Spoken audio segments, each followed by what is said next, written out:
Hello and welcome to the Daily Millwall for Saturday the 29th of April 2023.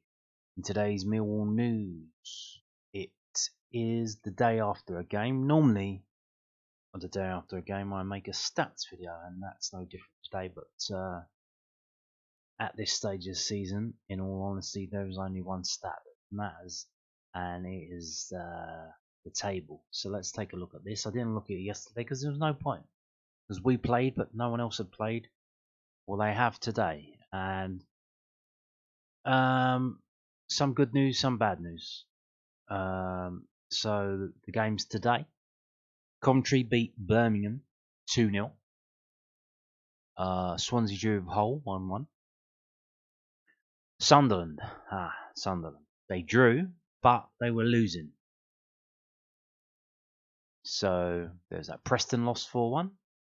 Norwich lost, but West Brom beat them. So there you go. What that does to the table, let's have a quick look at that as we scroll down. Now, there's a game tomorrow, Cardiff Huddersfield. What's not listed here is there is a game on Monday, Bank Holiday Monday evening. It's Luton versus Blackburn. So that's still to come. But here is the table as it stands. We are 6. So back down to 6. Well, 5th yesterday after that game against Blackpool. That 3-2 win against Blackpool. We are now 6. So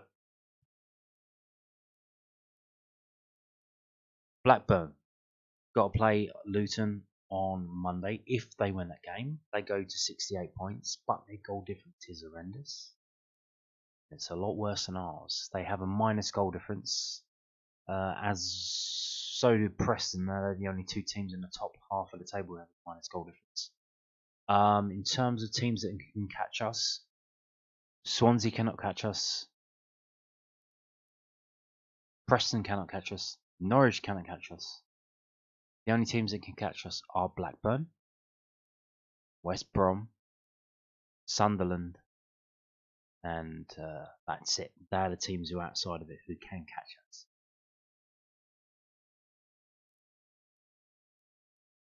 Now, Blackburn. Obviously, if they do win against Luton, it's 68 points versus 68 points. And that will be, if we win that game, we're in the playoffs. That's it. 71 points we'll get from that. And again, if they win it, if they do beat Luton, which is not necessarily going to happen because, as you can see, they haven't won in their last 6 games. But they've got to play 2 games in. They get less rest than us. But it's still over a week. But so we're still waiting on that Blackburn result. But if they do lose that game, they are not really capable of beating us. They'll need a massive swing. Let's say they lose by a goal to Luton. It's 1-0 or 2-1. Their goal difference they'll be -4. They'll be on 65 points. So then beating us on the last day of the season, if they do that, they'll go to 68.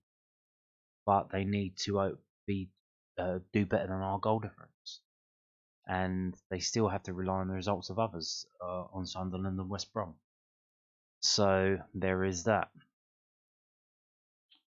But basically, it's back in our own hands. If we win, we're in. Win and you're in. How easy is that? It rhymes. It must be. Win and you're in. So yeah, beat Blackburn, and we are in the playoffs with 71 points, and we'll deal with the rest after that. But yeah. So in terms of news, obviously in tomorrow's video will be so it's Sunday tomorrow. So who knows what I'm going to be talking about then.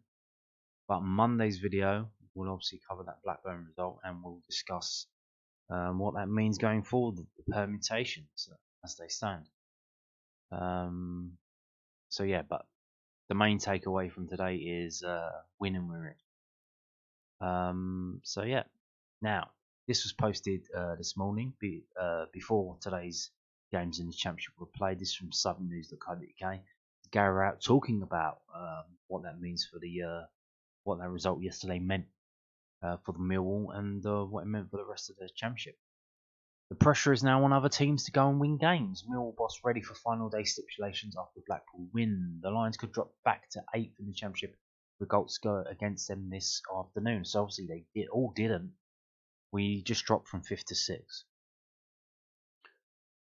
Gary Rowett will be following the scores of other games in the Championship this weekend to see what Millwall need to do on the final day to secure a top 6 finish. The Lions moved up to 5th after their 3-2 win away at Blackpool last night, with a brace from Tom Bradshaw and a second half penalty from Zian Flemming, enough to see them record their second victory in 8 games.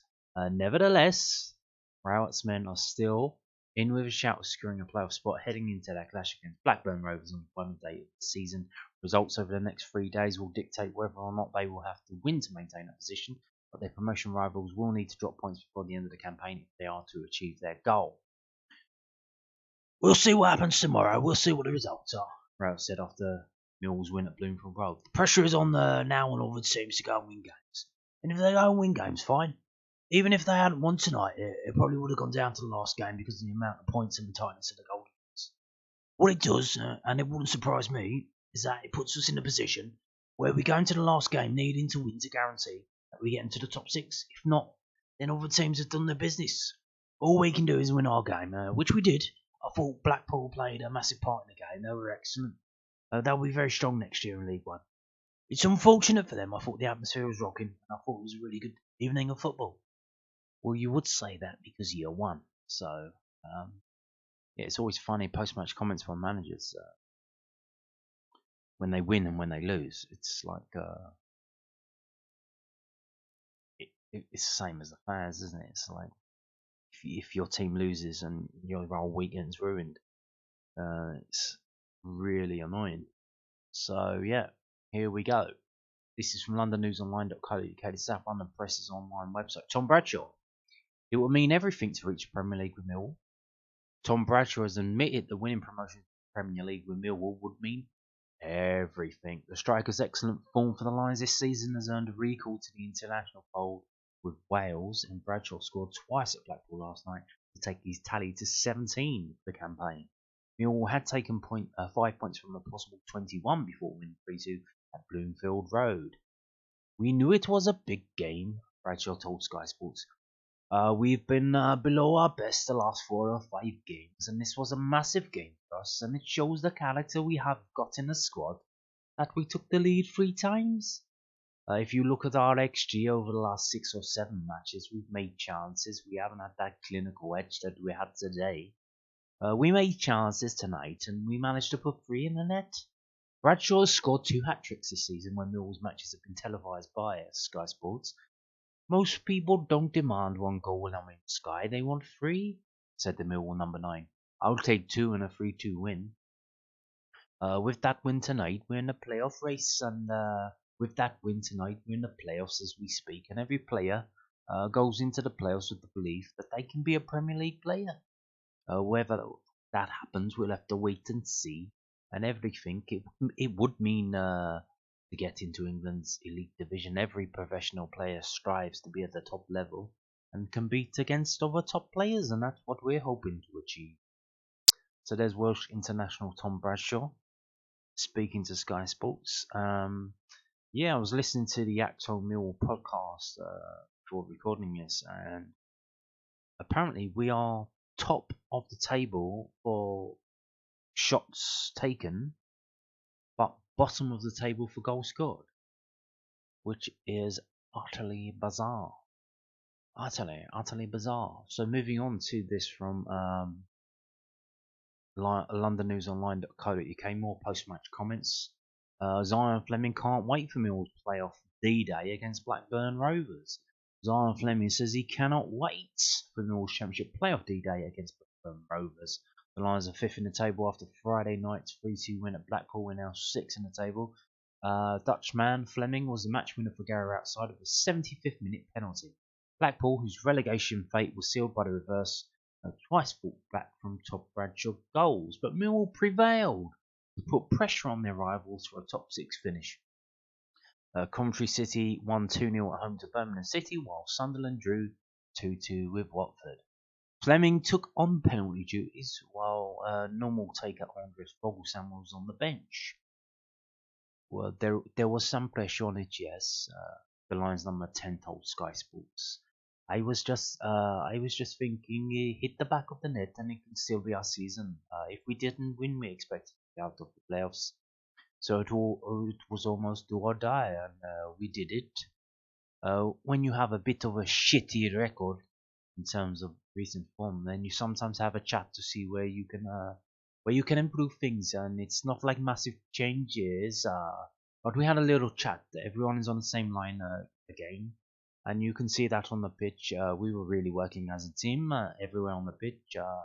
Maybe in recent games we were a bit in doubt, and the spaces became too big.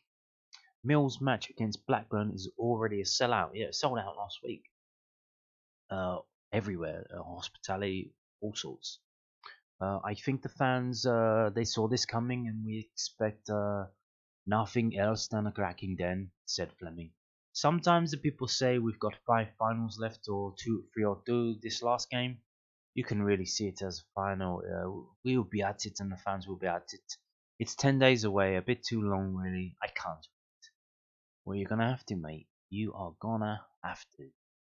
And moving on to this from londonnewsonline.co.uk. They've been very busy today because obviously they publish on a Friday, so having the game on a Friday night probably not the best thing for them. But here they are online on Saturday morning, posting up a lot of good stuff. So Gary Rowett has been speaking about you. Yes, you, the fans. Gary Rowett has described Millwall's fans' support for his side this season as sensational. The Lions won 3-2 at Blackpool last night to move up to 5th in the Championship table. It was a second successive long road trip for Millwall, who lost 2-1 at Wigan Athletic the previous weekend. The fans were brilliant again, Rowett told Sky Sports. They've travelled in numbers, and they travelled to Wigan last weekend. Didn't get a result, and they could have easily not turned up tonight. They have been sensational this season. The fans are everything for the club, and we're going to need them next weekend. We've got to put in a gritty performance that gets them off the edge of the seats. And that's that, short and sweet. So there you go. Yes, we are. We still need to turn up, make some noise, get behind the team, and hope that they can respond and do what they need to do. Win and you're in. Here's some pictures from londonnewsonline.co.uk from the game last night. There's Bradshaw scoring. Shackleton. What more?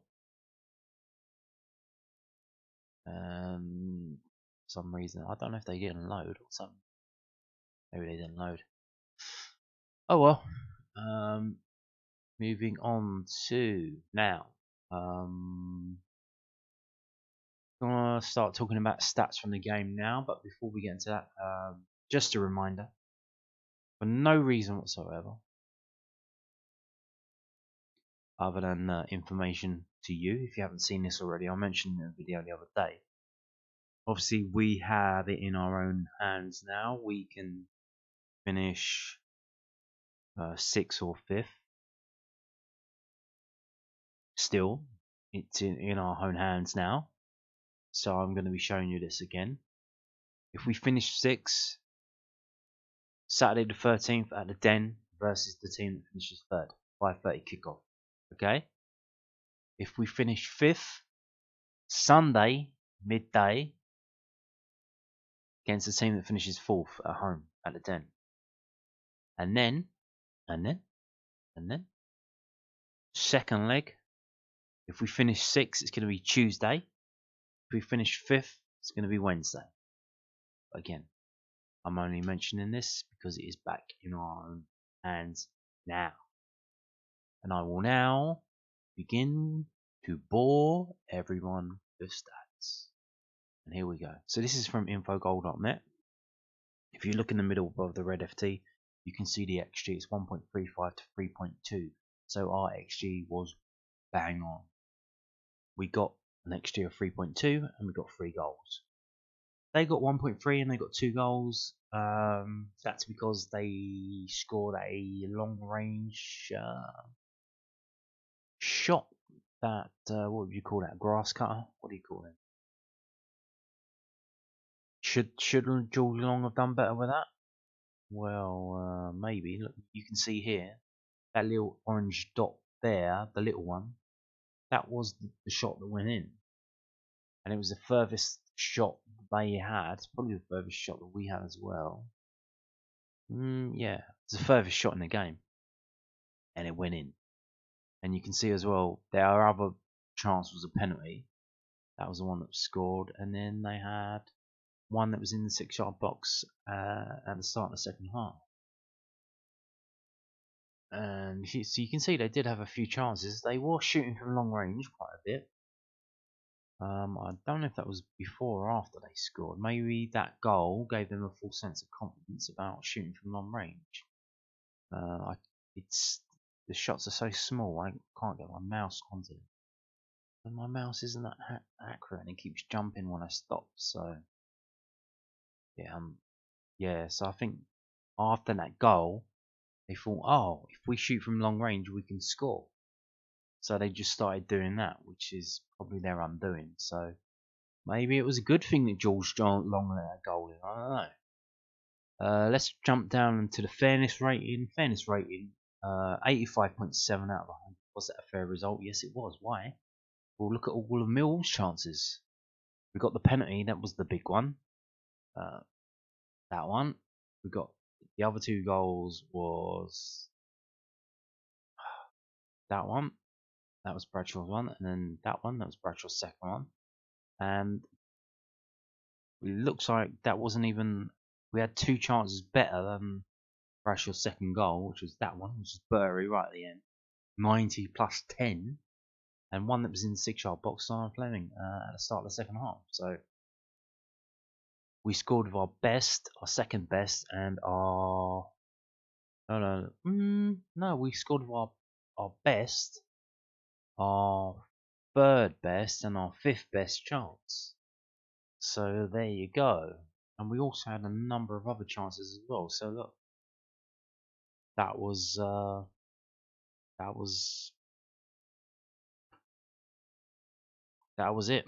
That was it. So now moving on to this from whoscored.com. If we look on the side, the right hand side, you can see they give Duncan Watmore man of the match, 8.5. Then Tom Bradshaw, 8.1. You know, scored 2 goals, but hey ho. So it just goes to show how Duncan Watmore played. Then Sean Hutchinson, 7.5.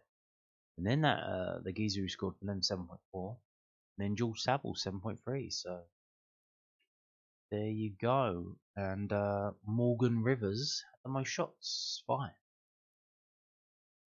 And that Fiorini had the most tackles with 9. So probably taking him off. I don't know why they took him off. Need to go more attacking, but didn't really work, did it? Who did they took him off for that bowler known at Charlton. Yeah. But so Millwall created a high number of chances relative to possession. We were effective at creating goal-scoring opportunities from through balls and from the flanks, and from counter-attacks we were strong at finishing. We were aggressive. They list it as a weakness. We gave away a lot of free kicks around the box, and we were caught offside. We attacked through the middle, had a high shot frequency when in possession, favoured through balls. And here you can see, so the attempts on goal were 13 to 18, 10 to 14 open play, 1 to 0 set piece, 1 to 3 counter attack, and 1 to 1 penalty. And that gives us a conversion rate of 16%, which is one above them, which is 50%. So similar conversion rate for both teams. Similar styles for both teams. Both teams going down the wing, favouring slightly their right wing. Obviously, you generally your right winger will be better than your left winger because your left winger is just a geezer who's got a decent left foot. Whereas if you're right-footed, you've got to be actually pretty decent. Most people in the world are right-handed, right-footed. So there you go. Shot directions. We wait. There you go. Shot zones. Action zones. Pretty balanced. Player positions. So a lot of people saying like, what's the formation? What's the formation? Well, you can see there it's 5-2-3. Pretty simple, pretty clear, pretty spelled out. 5-2-3 with a narrow three, and a bit of a wide 5. Yeah, pretty good there. We're playing quite high actually, although when you look at Blackpool, so what the hell will Blackpool? It looks like Blackpool will try and play 4-3-3, but what were they trying to do? Overload our right hand side, our left hand side, their left hand side, our right hand side. They've got no one on the right hand side. Everyone's on the left. Kind of weird, but hey ho. Yeah. Interesting, but yeah. The formation change certainly worked. So well done going Rowett for doing that. Yeah. Something needed to change because the results were just abysmal. Some of the performances were pretty decent, but some of them were less so. And the Wigan game being one of them, it's like, okay, something's definitely wrong here. We need to do something and change the formation, and it worked. Moving on to this from whoscored.com. It's a pretty eventful game. Here are the events of the game. We score in 2 minutes. We ended up getting 3 yellow cards for Flemming, Cooper, and Saville. They get the penalty. We equalise in the second half, 59 minutes. They make their change. They brought Bowler on for Husband. Yeah, that was the defender with a bandage on his head, yeah. Then that geezer scores straight after. Then Bradshaw gets booked. Then that other geezer gets booked. Then Flemming scored the penalty, and then they took off that geezer who took the most tackles to bring on like a young striker. And then we make changes, and then we make even more changes, bringing on some pace up front. So if they do want to come at us, then we'll get them. And then their geezer decides to get injured and stay on the pitch, killing his team's chances of playing on and getting the goals that they need. But hey, thanks very much, buddy. Thank you very much for that.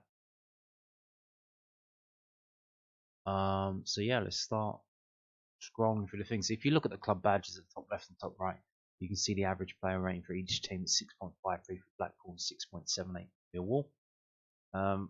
Incorrectly, they've listed our formation as 3-4-3, as we know it's 5-2-3. I guess they probably can't do that. Make it clear, but there you go. So it seems Watmore plays well when he's playing up front, huh? Rather than outside left and outside right.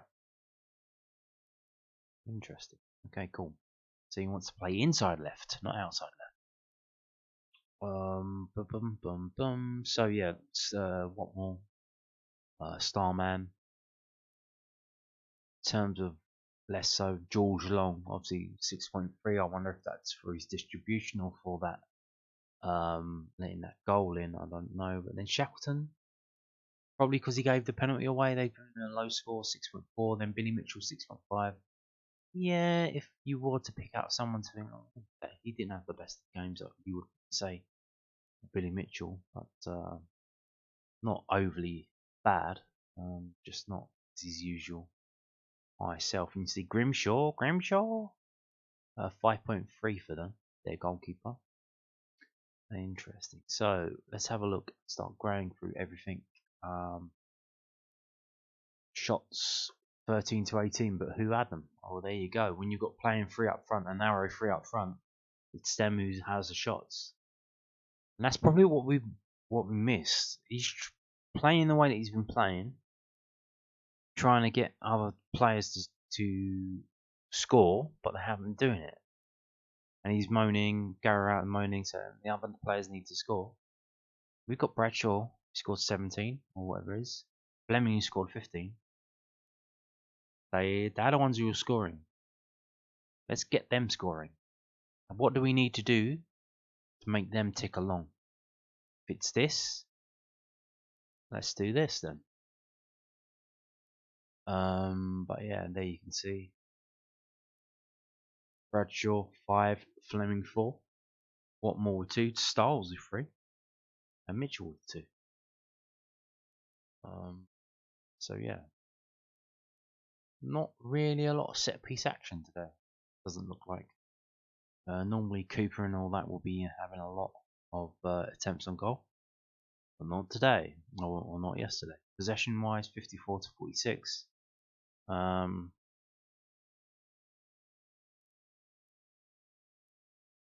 Billy Mitchell and Saville, same amount of time, 5.5% of the match time. Pass success percentage, kind of low for both teams, 66 to 65. Shackleton 93. That's what he does. He can pass the ball quite accurately. Billy Mitchell 84. Interesting. Dribbles 8 to 8. Aerials 1, 27 to 36. Haha, look at this. Every Millwall player in the starting 11 except for George Long won an aerial duel in that game. Saville with 8. Saville with 8 with his 2 black eyes. Still getting stuck in. Flemming with 7. There you go. Not bad. Tackles 26 to 12. So not a lot of tackling going on for Millwall. Okay, corners 7 to 3, so that explains why we didn't have a lot of what do you call it? Attempts on goal by the centre backs. We only have 3 corners. Dispossessed 4 to 15, so having the ball taken off of you. Watmore with 5, Flemming with 3, and Leonard with 2. Saville with 2 as well. Okay.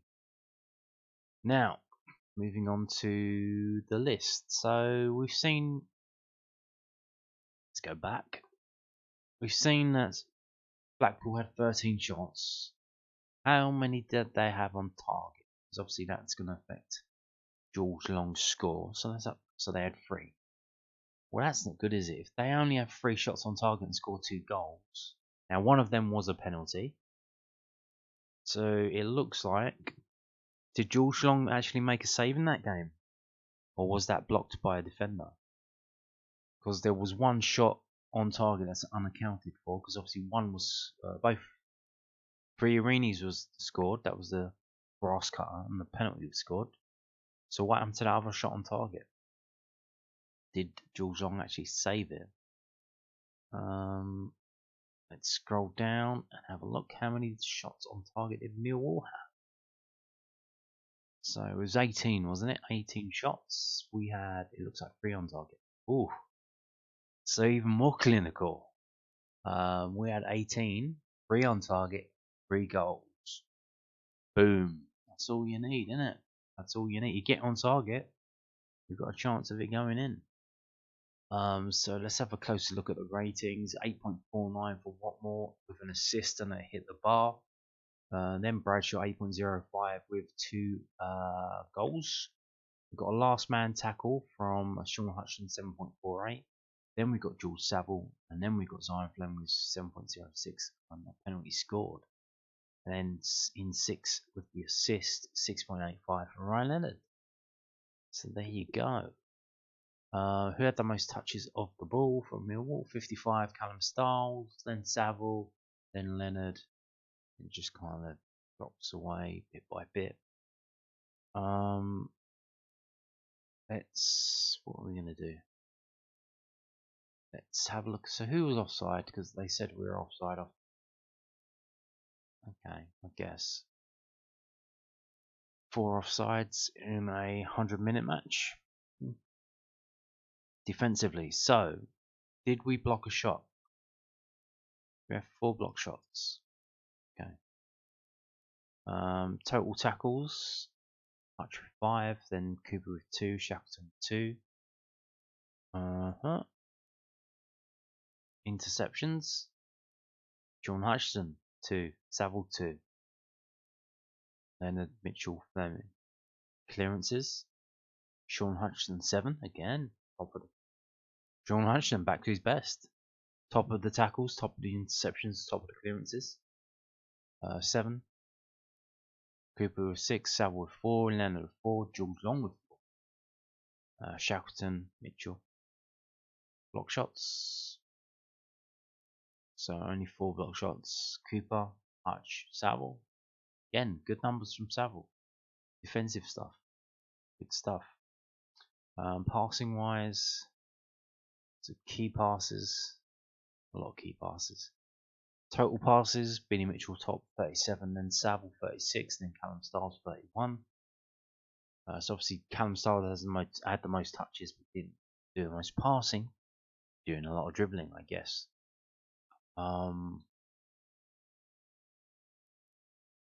Then George Long with the most passes, 27.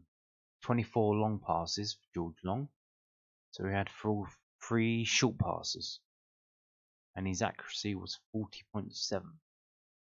Which is on the high side for him, generally.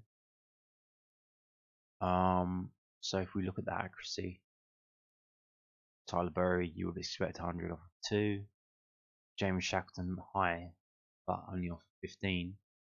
So again, stand out would be Billy Mitchell, 33.8 out of 37. Good stuff. So crosses and accurate crosses. Ryan Leonard 4 and 3. Cooper 2 and 1. Portmore 2 and 1. Flemming 2 and 1. Long balls and accurate long balls. 24 and 8. George Long. 8 and 1 Leonard. 6 and 3 Cooper. 3 and 2 Billy Mitchell. And 1 and 1 Flemming. That's it. Is there anything else to add? Probably not. So, okay, they've updated. It's dispossessed. Player is dispossessed on the ball by an opponent. No dribble involved. So basically, they get the ball and then they lose it, but it's not a tackle. Maybe it is a tackle. I don't know. But yeah, that's the roundup of the stats. We have 3 shots on target and we scored 3 goals. Not bad at all. Not bad at all. More of that on next Monday, please. Win and we're in. And on that note, thank you for watching and goodbye.